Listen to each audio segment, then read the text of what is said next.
ప్రకాశం జిల్లా ఒంగోలు నగరంలో 25,000 మందికి ఇళ్ల పట్టాల పంపిణీ కార్యక్రమాన్ని స్థానిక ఎమ్మెల్యే మాజీ మంత్రి బాలినేని శ్రీనివాసరెడ్డి చేపట్టారు.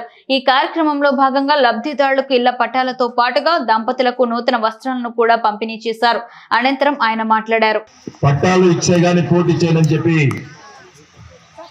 చెప్పడం, దాని పర్యవసనంగా ముఖ్యమంత్రి గారు మరి ఒంగోలుకు సంబంధించి 231 కోట్ల రూపాయలు ఇళ్ల స్థలాలకి డబ్బులు కేటాయించడం జరిగింది. ఒక ఇల్లు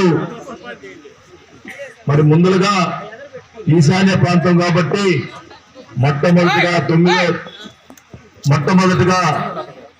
9వ డివిజన్లోనే స్టార్ట్ చేయడం జరిగిందని కూడా ఈ సభాముఖంగా తెలియజేసుకుంటా ఉన్నా.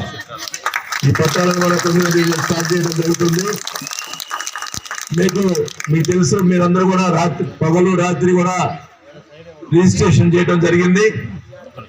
ఈరోజు మీకు ఆ రిజిస్ట్రేషన్ కాగితాలు అవన్నీ కూడా అదే ఆ రోజు చెప్పినట్టుగా నేను ఓకే ఆ రోజు ఏమన్నానంటే పట్టాలు ఇచ్చేటప్పుడు మీకు చీరలు కూడా పెడతామని చెప్పా.